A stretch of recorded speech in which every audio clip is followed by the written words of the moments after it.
In a week where we lost both of our undefeated teams, with the Bills losing to the Pats and the Eagles losing to the Broncos, perhaps the most insane loss of the week was the Cardinals losing after being up 21-6 in the fourth quarter after a series of, frankly, inexplicable things happened to make them lose. Across the NFL, it was a crazy week of wins and losses and upsets and big plays, and Kyle and I sat down to talk about it all.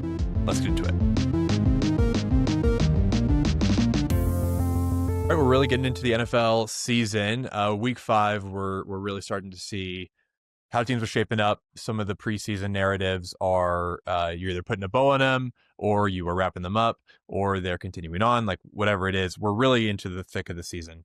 And so Kyle and I wanted to kind of take some time to talk about it. Probably the biggest game. It didn't look like it was going to be the biggest game when you were just looking at, the slate of games. It didn't have any of the big teams in it, but I think what was probably like the most notable game for me, and I think where I want to start, was that Cardinals-Titans game. It was one of the more inexplicable losses that I have ever seen, not just an NFL team, but like a professional sports team take in a while. It was pretty, I mean, it was truly just unbelievable that the Cardinals found a way to lose that game.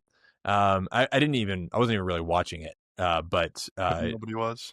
Right. Which I think I'm sure some Cardinals fans are happy about that. But the highlights or lowlights have made their way across social media, so people are aware of it at this point. But I saw the score, and it was 21-6 Cardinals.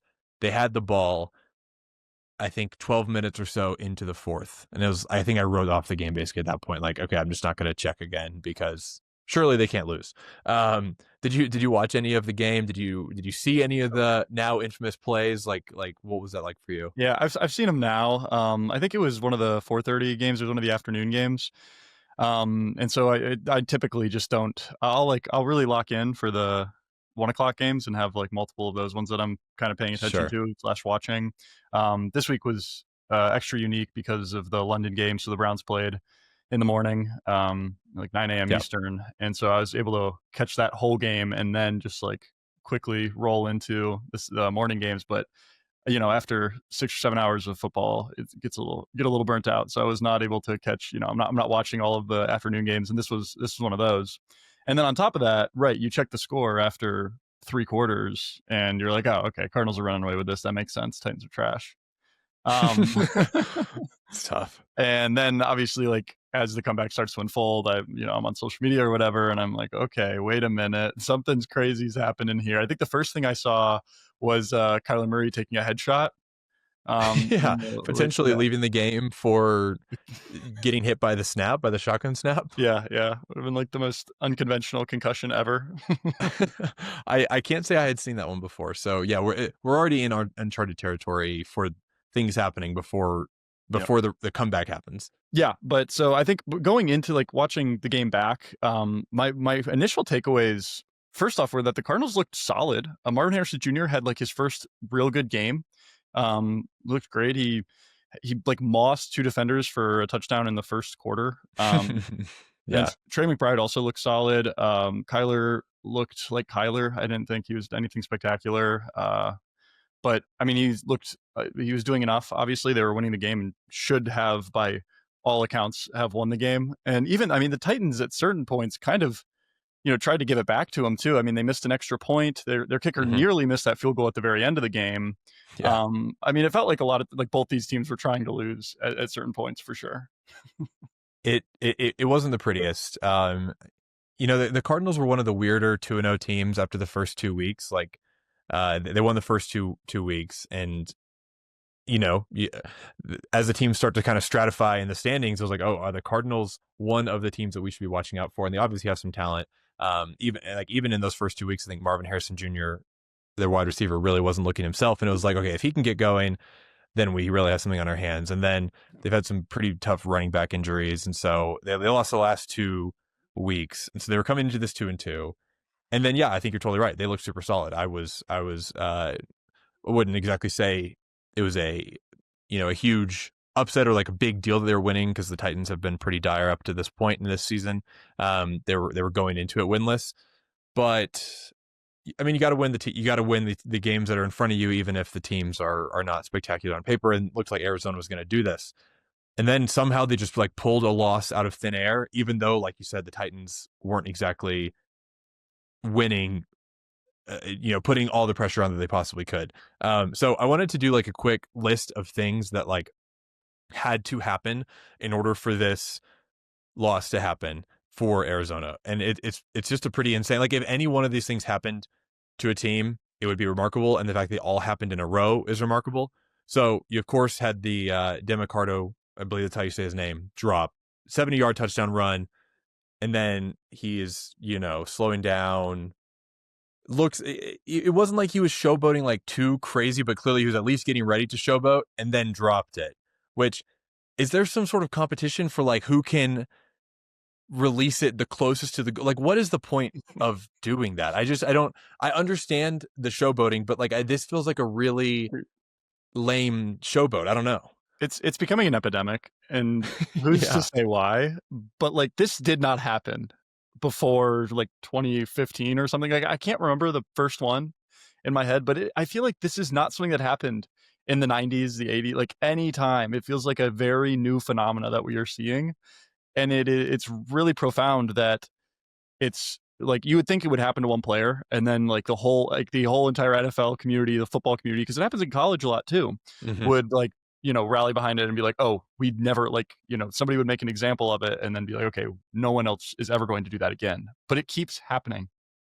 Is there some like group chat where they're like, hey, that looked so cool when he did it, but if he had just ran like a few more inches, he would have actually been in the touch. He would have actually been in the end zone, and then he would have gotten the points. And they're like, I don't under. Is there like some bet that everyone has that they need to all do this? I truly don't Oh, get it. Especially, he's a third string running back. It's not mhm. like he has his job secured. Like he's here because the guys ahead of him are injured. Certainly not. I guess you get to the goal line for the first time in the NFL, especially after running a 70-yard run. You don't know what to do, so it's like you've never been. It's uncharted territory. It's like, is this the part where I drop the ball? I'm not sure. I'll just do it just in case. I just I get I mean it's inexplicable. It feels like the only thing that should be subconscious at that point that they're not having to think about is holding on to the ball. Like Yep. that's the whole game is hold on to the ball, get to the end zone. I don't know why one of those things stops, but anyway, we don't have to belabor that. It is brutal that if you drop it and it goes and you kind of drop it forward, that it goes to a touchback and then the other team just gets like you don't even get the defensive team doesn't even get on the 1 yard line. Like Mhm. it is the worst outcome. And so, Yep. yeah, so but the Cardinals are still up 21-6 and we're into the fourth quarter. Like No big deal. they should be able to clean this up. Then Cam Ward, our guy, leads 80-yard touchdown drive. I think it was only like 7 passes long, super efficient, including a long pass to Calvin Ridley. And then, like you said, the Titans missed the extra point. So they're still letting Arizona back be back in this game. And then, the Cardinals have to punt. Titans go back down the field. It looks like Cam Ward gets intercepted. He does get intercepted, and then it immediately gets fumbled. And then somehow Arizona don't even recover it, even though there's like 4 defenders right there.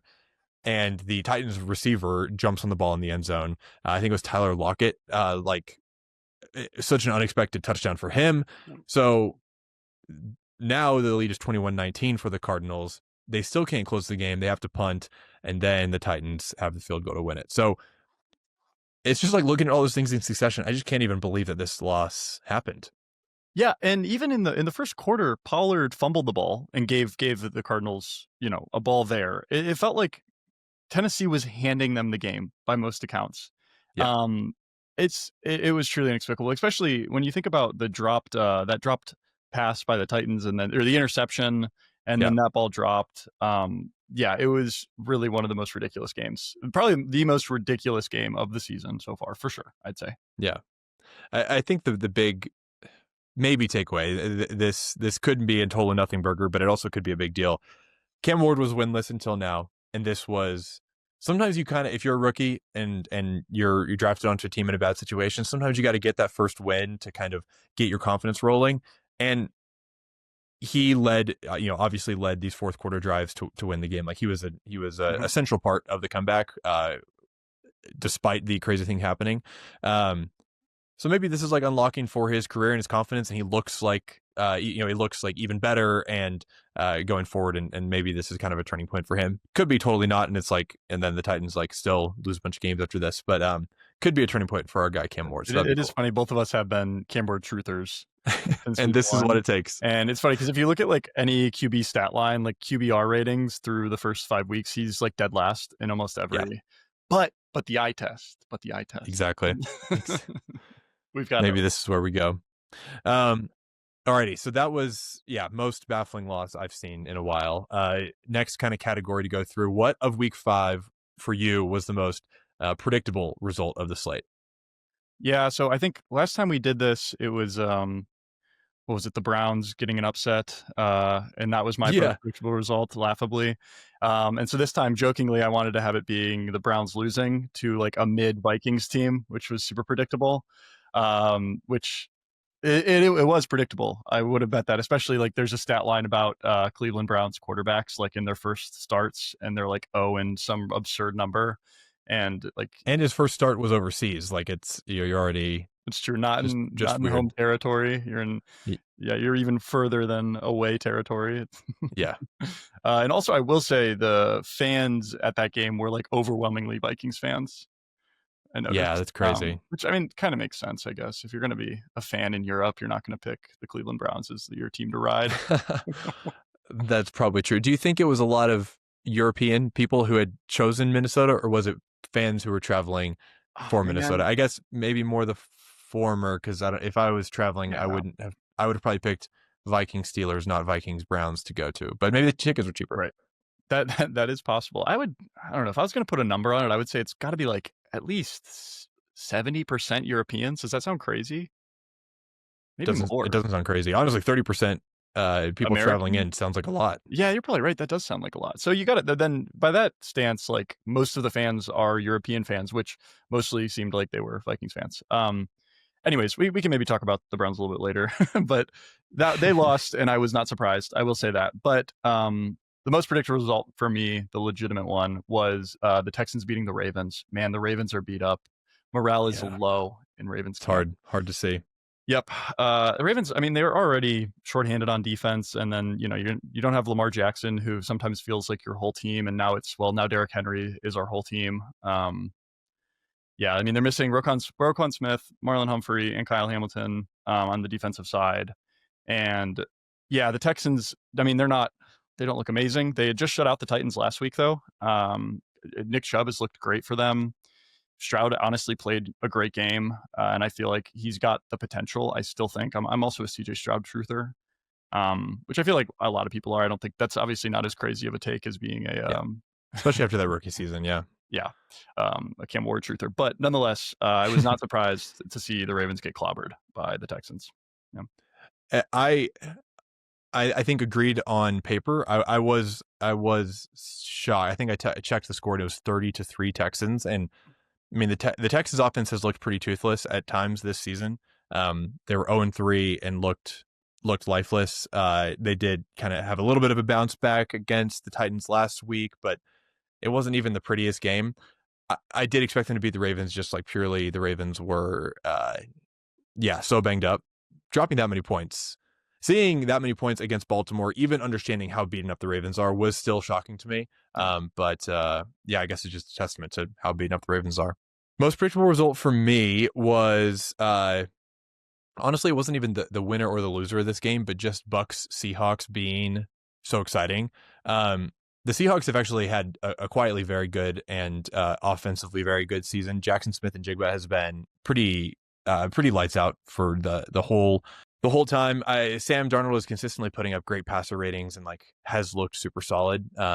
They haven't fully gotten the run game going, but the offense has been great. And then of course Tampa Bay has been electric. I mean, Baker has been just a resurgence the past few years with Tampa Bay, and there are times, especially in the ends of games, where he looks inevitable, and it's just so exciting to watch him. So I was really excited for this game going in. Thought it would be a really cool one, and it was even more of a exciting offensive shootout than I was expecting. Both of these guys combined for 720 passing yards and 6 touchdowns, and I think I saw that they were both posted above like an 85% completion percentage. Like the ball was not ever not getting to the receivers. they were just bombing it downfield. It was like a proper quarterback duel, which we see a little bit less often nowadays because so many quarterbacks are like dual threat running passing weapons, and this was just like pure passing. It was really really cool. Hmm. The end was like a little bit of a bummer because of the kind of unfortunate interception where it basically like bounced off I think his own lineman, and then that's how it got intercepted by Tampa Bay, and then they kind of were able to just, I think it was the running back Rashad White, just like move the ball a couple times, and then they were in field goal range to end it. So could have been I was hoping it was going to go to overtime. Could have definitely been a more exciting game. But yeah, I think add this and Bills Ravens week 1 are like the 2 game of the year contenders so far. And while I was expecting it, a great game, this was, I think, even more exciting than expected. So okay, so a cool result. The thing that differed from expectation was not that the Bucs won; it was that it was just a very good football game. Yeah, I was predicting a great football game, and it was a better football game than I even expected. Sure, So okay. that's really cool. Yeah. Cool. All right, what about you? What was Yeah. your most unexpected result? This one, I kind of thought you'd pick this one too. It felt like for me the clear pick was the Jaguars beating the Chiefs last night, Monday night. Sure. Dude, like primetime football, hearing Joe Buck's voice, like it just brought back, I don't even know what memory it brought back, but something with like the Chiefs just obliterating anyone.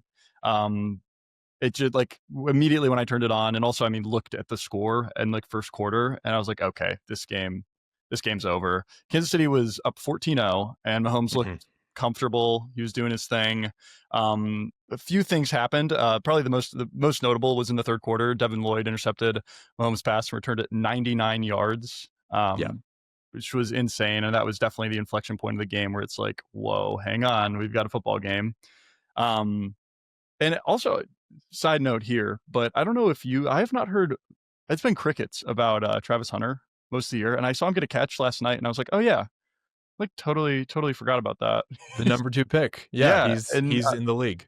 And obviously, like, so much talk about him before the season, and it feels like a lot of the rookie talks have been about Genty and Cam Ward, and some other guys, and it's not been nearly as much as I would have expected about Hunter.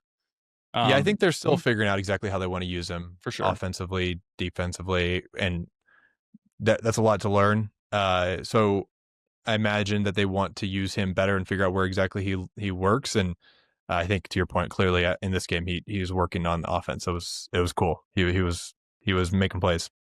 Yeah.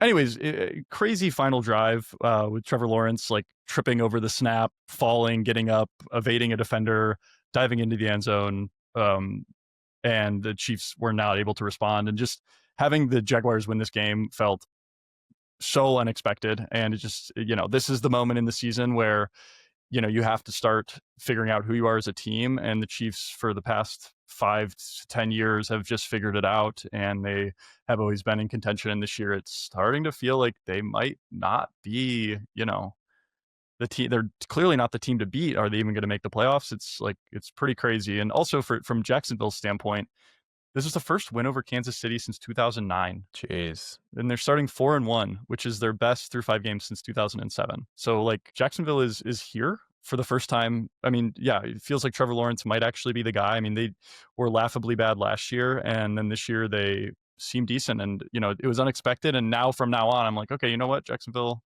maybe they've got it. Yeah, it's been a weird Jacksonville season because Brian Thomas Jr. feels like he hasn't really gotten going. We've seen some flashes of Trevor Lawrence, but nothing like incredible. And but between the defense, some solid running back performances, and just like winning games, even if they weren't, cruising, they're 4-1. And I think it was probably big for Trevor Lawrence's confidence last night to get that final to get that final touchdown. Like if he had, fallen over, the guy steps on his foot, and then he just gets like sacked, and that is like the end of the drive. Like you got to imagine that's pretty demoralizing. Had a chance to beat the Chiefs, had some very embarrassing moment on primetime on Monday Night Football, and lost. And instead he was able to make it to the end zone, make the play, and they won another 4-1, which is a big difference in 3-2. I know it's not exactly a groundbreaking analysis there, but it is. And so, not to jump ahead too much, but that was my favorite play of the week was the touchdown um, from last night. It was just a cool, felt like a fake like video game almost moment, like the Yeah. double trip and then get up and get it to the end zone. It was pretty cool. It was crazy. And final thing I'll say about that is just like this is the first time I honestly think I've looked at Trevor Lawrence play, and it genuinely like it gave me flashbacks to college when he was Sure. went crazy with Clemson. This was actually during the time when I was at Ohio State, and I remember the Clemson Ohio State college football playoff in the semifinal, and he just crushed us. Yeah. And it was like the first time I was like, oh yeah, he's that guy. Like you forget that he was like one of the best college football players of all time.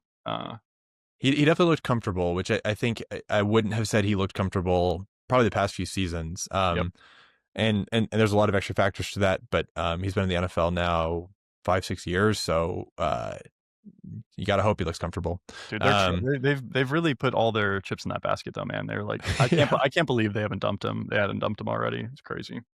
yeah. No, they dumped the coach before they dumped him. Yeah, Yeah, yeah. An honorable mention for unexpected result to the Broncos over the Eagles. Eagles are now no longer undefeated. It felt like they were kind of winning games this season. They had a little bit of the 2024 Chiefs thing where they were like winning games even though they didn't look like they should. Um, and when Jalen Hurts was stepping back for the Hail Mary to end it, I was getting thoughts of like, oh, they're going to do this again. And yeah, Hail Mary came down with no catch, no completion. And yeah, it was a big Denver win. They went for that 2-point conversion at 16-17, which was awesome to get the lead. Uh, Big fan of the Denver performance. did, did you Yeah, see Jalen Hurts run into the end zone dude, during the Hail Mary? I think I saw like a tweet about that or something, and I kind of thought it wasn't real. It did he like to No, it's real. Yeah, catch it if it was tipped? Basically, is yeah, that the yeah. You idea? see him throw the ball, and he just takes off. And yeah, the That's idea awesome. is on the off chance that the ball gets bobbled so much, he's there to catch it. Which, dude, respect so much. That is awesome. I really like Jalen Hurts. That's a Yeah, dog performance right there. Even though it didn't work, and I'm sure I doubt he was even that close to the end zone. But I love just him thinking about it. That's cool. right, right. Alrighty, who had the biggest stock jump? If you were what team, raised their stocks the most in week 5 Gosh, or person? yeah, I'll have one of each. So the team we just talked about them, so I'm not going to belabor it, but it's the Jaguars for sure. I just made Totally. most of the points that I want to talk about with them. Yeah, this year just genuinely feels different. I mean, beating Kansas City in prime time, that does it for me. Yeah, the defense looks solid. I mean, you have a guy get a 99-yard pick six. That's going to do a lot for morale. They look fine. Yeah.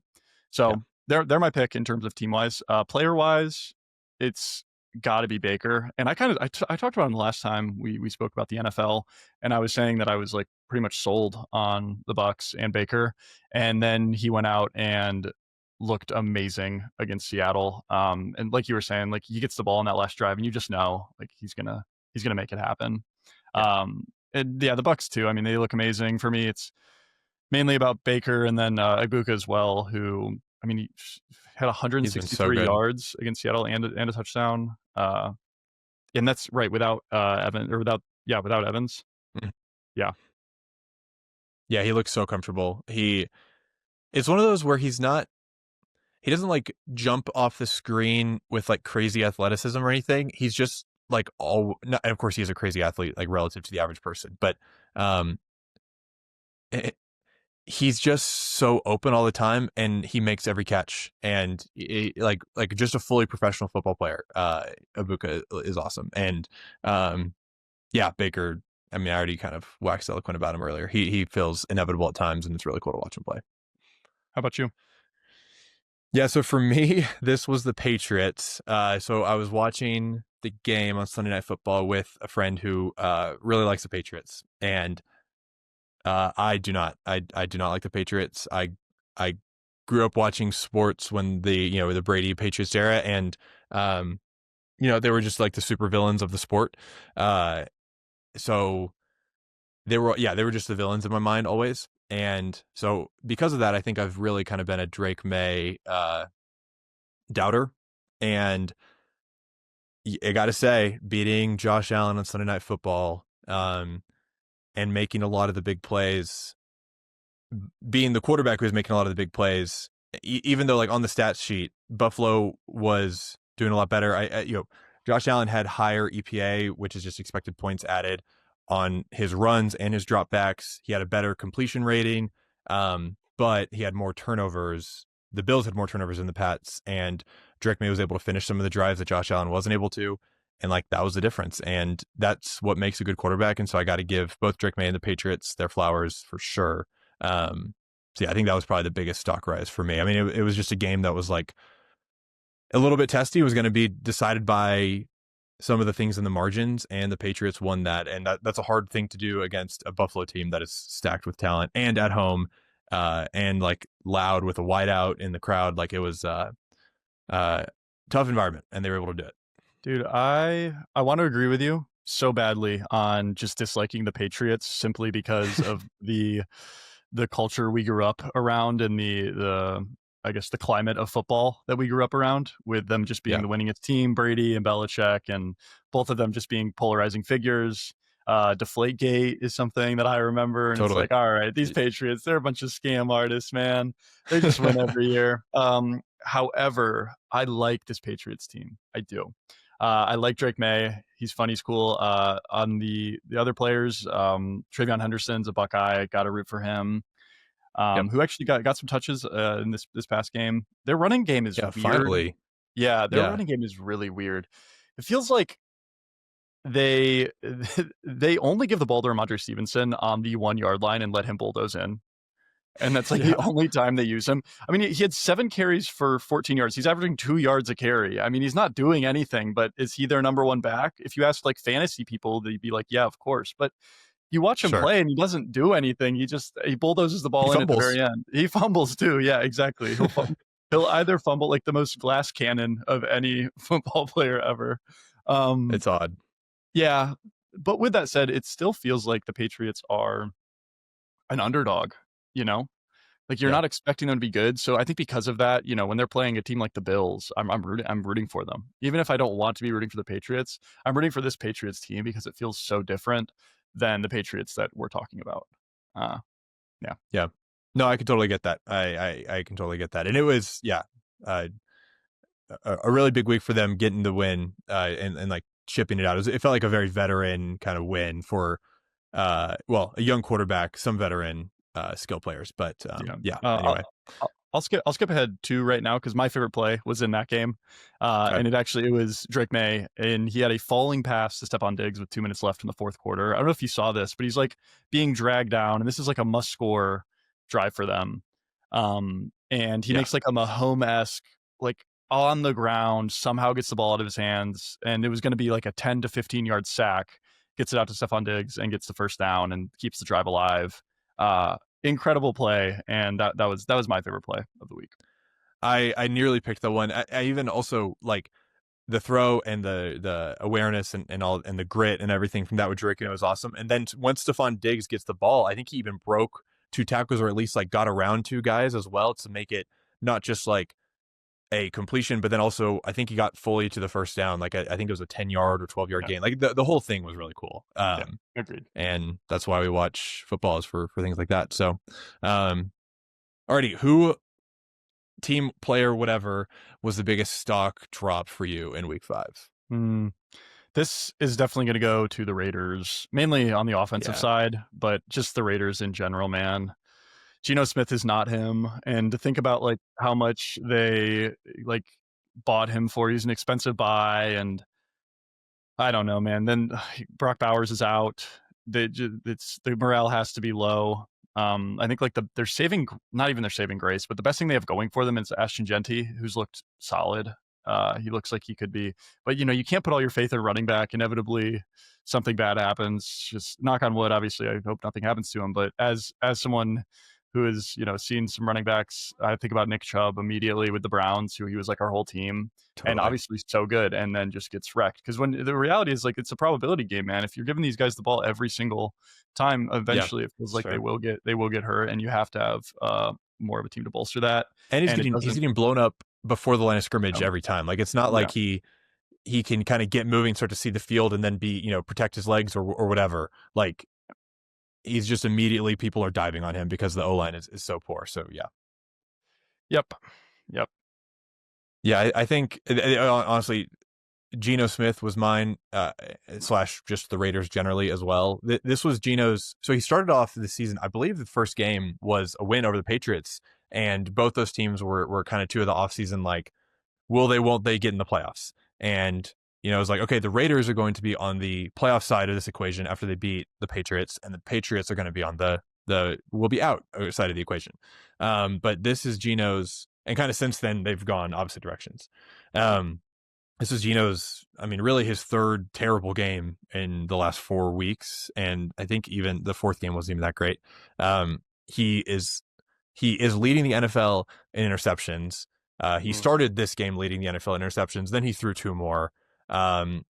He he's just throwing the ball over the field and like inventing new ways to get picked. And on top of that, like you said, he's on a $75 million contract. So it's not pretty for Raiders fans. Like, I think there's talk about, and maybe this was just the fans wish casting. There's talk about about the Raiders benching him, and it's like, if you're benching your $75 million quarterback, the morale has to be super low. So that's some Browns things to do right there.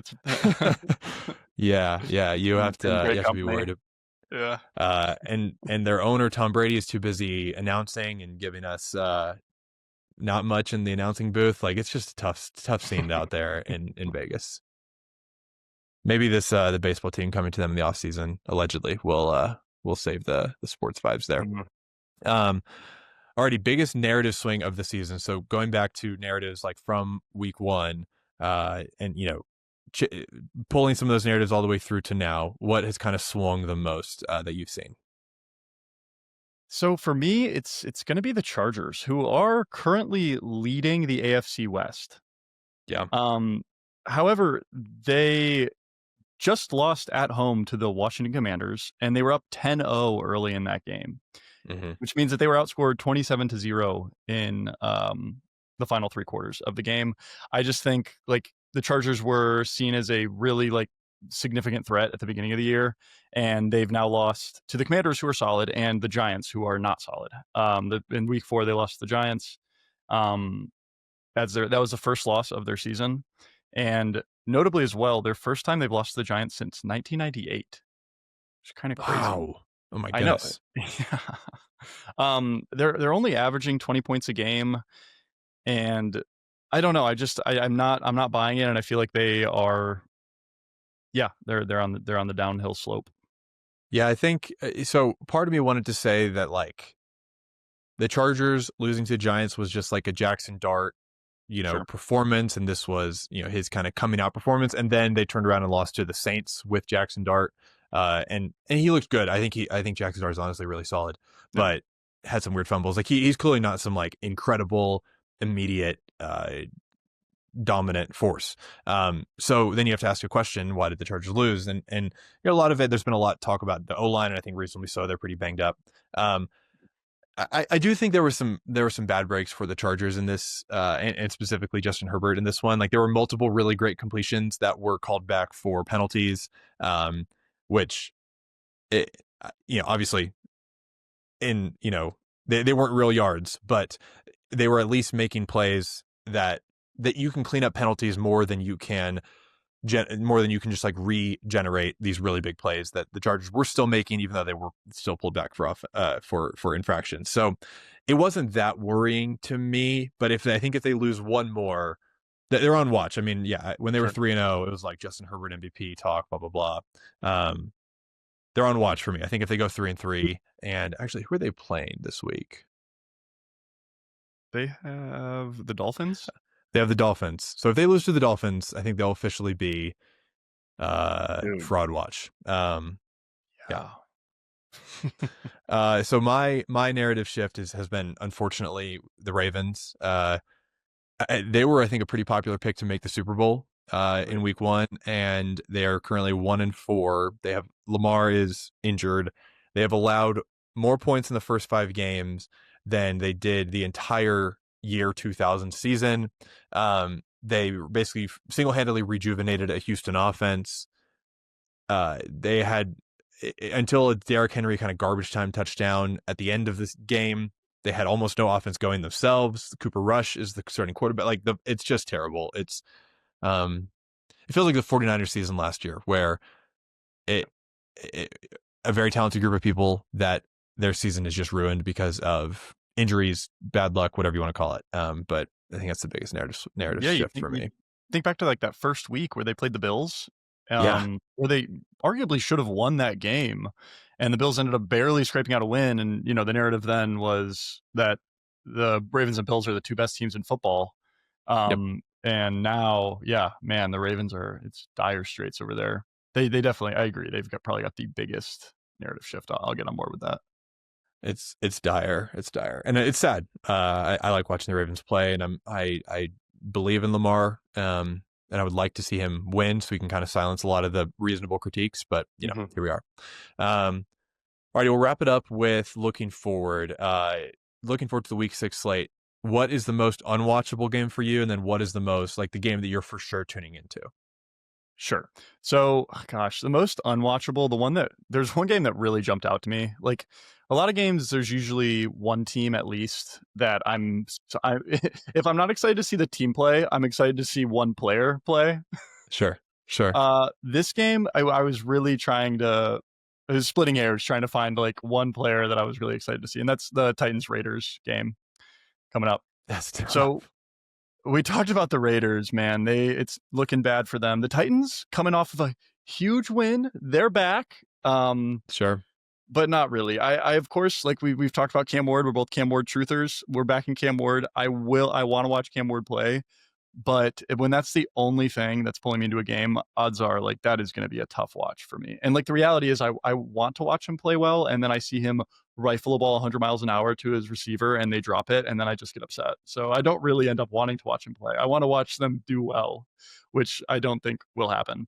But yeah, Yeah, it's the whole when a movable force hits a stoppable object. This is the game that kind of this is the game that kind of occurs.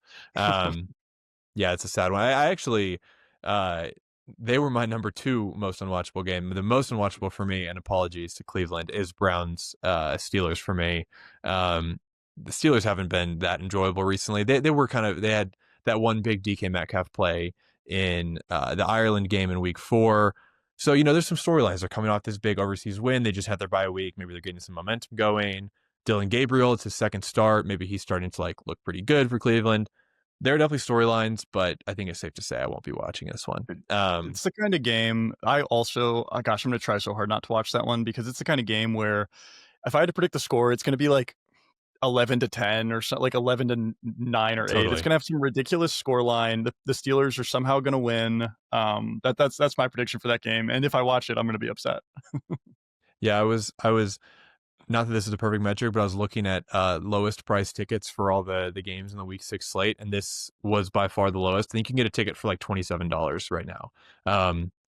You got to be thinking about cost of living though. You got to location matters. It's not a perfect metric, but I think it's safe to say this game is not that in demand. It's in a blue collar steel working city. So those are cheap. Those are cheap. On the flip side, the game that I will absolutely be tuning into is San Francisco, Tampa Bay. There's a lot to love here. We've already talked about Tampa Bay, so I won't belabor that. San Francisco, Mac Jones was so exciting on Thursday Night Football, purely not even making the most exciting plays, but purely just the grit factor, limping around, puking on the sidelines, and getting back up. Yep. They had the exciting stop to basically to ice the game on stopping Kyron Williams on 4th down for the Rams. I love watching Christian McCaffrey play. The 49ers are still very banged up, so it's but they've had a week and a half since the Thursday night. Maybe some of their guys are back. Maybe they can have some of their receiving core moving again. There's a world where this game is kind of a bummer, just because the 49ers are banged up, but I'm really excited for it. Yeah, you stole my pick on this one. That's same for me. 49ers Buccaneers is must watch. Like you said, I mean, for me, Christian McCaffrey is so much fun to see play. Him coming back and still it feels like he's been ramping up too. First week, actually, I don't remember, but it feels like he's been getting better and better each week, I'll say. They're using him more in the receiving game, which is one of the most exciting parts about him is that he's in the run game and the receiving game, and they've been kind of switching the equation in the past few weeks. And it's a Kyle Shanahan he's a hard guy to predict sometimes. So maybe next week 6, it's a totally different offense looking like. But I agree with you. Sweet, cool, man.